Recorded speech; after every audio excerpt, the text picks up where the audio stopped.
नमस्कार, भारत एक्सप्रेस का digital platform देख रहे हैं आप और आपके साथ मैं हूं नितीशा बंसल। देश की राजनीति में अब सोशल मीडिया सिर्फ प्रचार का माध्यम नहीं बल्कि युवाओं तक सीधे पहुंचने का सबसे बड़ा प्लेटफॉर्म बन चुका है। खासकर जेनजी यानी नई पीढ़ी को जोड़ने के लिए सरकार लगातार नए नए डिजिटल प्लेटफॉर्म्स अपना रही है। पहले प्रधानमंत्री नरेंद्र मोदी ने इंस्टाग्राम पर अपनी मौजूदगी बढ़ाई और अब भारत का विदेश मंत्रालय भी जेनजी के सबसे पसंदीदा सोशल मीडिया प्लेटफॉर्म्स में से एक स्नैपचैट पर आ गया है। आखिर सरकार की इस नई डिजिटल रणनीति के पीछे क्या संदेश है, देखते हैं इस रिपोर्ट में। हाल ही में पेपर लीक के मुद्दे पर दिल्ली के जंतर मंतर पर छात्रों का बड़ा प्रदर्शन देखने को मिला। इस विरोध प्रदर्शन ने युवाओं के बीच सरकार की पहुंच और संवाद को लेकर नई चर्चा शुरू कर दी है। इसी बीच प्रधानमंत्री नरेंद्र मोदी ने सोशल मीडिया पर अपनी सक्रियता बढ़ाई। पिछले कुछ समय से वो लगातार इंस्टाग्राम पर रील्स और वीडियोस के जरिए युवाओं से संवाद कर रहे हैं।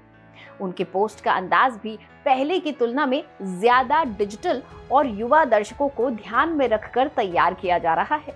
अब इसी डिजिटल रणनीति को आगे बढ़ाते हुए भारत का विदेश मंत्रालय भी स्नैपचैट पर पहुंच गया है।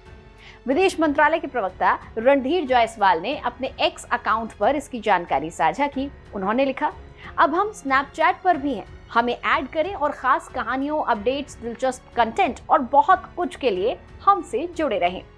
आइए स्नैप करें। आइए आपको दिखाते हैं ये वीडियो। यानी अब विदेश मंत्रालय भी ऐसे प्लेटफॉर्म पर मौजूद रहेगा जहां बड़ी संख्या में युवा हर दिन सक्रिय रहते हैं। दरअसल स्नैपचैट को लंबे समय से जेनजी का पसंदीदा सोशल मीडिया प्लेटफॉर्म माना जाता रहा है और इस ऐप पर छोटे वीडियो, स्टोरीज, फिल्टर और निजी बातचीत का चलन ज्यादा है। यही वजह है कि युवाओं के बीच इसकी लोकप्रियता लगातार बनी हुई है। ऐसे में सरकार का इस प्लेटफॉर्म पर आना सिर्फ एक नया सोशल मीडिया अकाउंट बनाना नहीं बल्कि युवाओं तक सीधे पहुंचने की एक रणनीतिक कोशिश के तौर पर भी देखा जा रहा है। पिछले कुछ समय में सरकार की डिजिटल मौजूदगी लगातार बढ़ी है। प्रधानमंत्री नरेंद्र मोदी पहले से ही एक्स, यूट्यूब, फेसबुक और इंस्टाग्राम जैसे प्लेटफॉर्म्स पर सक्रिय हैं। हाल ही के दिनों में उनके इंस्टाग्राम पोस्ट और रील्स की संख्या भी बढ़ी है, जिनमें युवाओं, तकनीक, नवाचार और रोजगार जैसे विषयों पर खास फोकस देखने को मिला। माना जा रहा है कि डिजिटल प्लेटफॉर्म के जरिए सरकार युवाओं के साथ सीधा संवाद मजबूत करना चाहती है। हालांकि सरकार ने स्नैपचैट पर आने के फैसले को किसी राजनीतिक अभियान से नहीं जोड़ा है।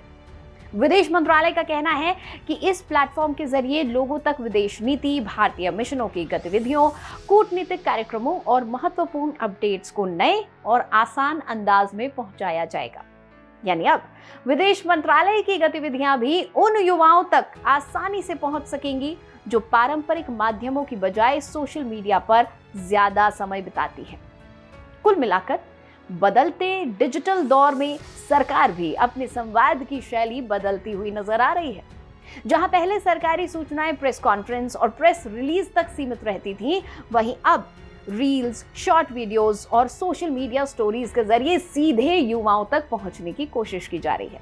अब देखना होगा कि स्नैपचैट पर सरकार की ये नई शुरुआत युवाओं के बीच कितना प्रभाव छोड़ती है और क्या इससे सरकार और जेनजी के बीच संवाद और मजबूत हो पाता है।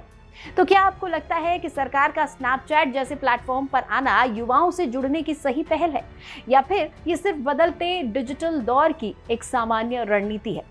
हमें जरूर बताएं। ऐसी ही तमाम अपडेट्स के लिए आप देखते रहें भारत एक्सप्रेस का डिजिटल प्लेटफॉर्म। फिलहाल मुझे दें इजाजत। जय हिंद।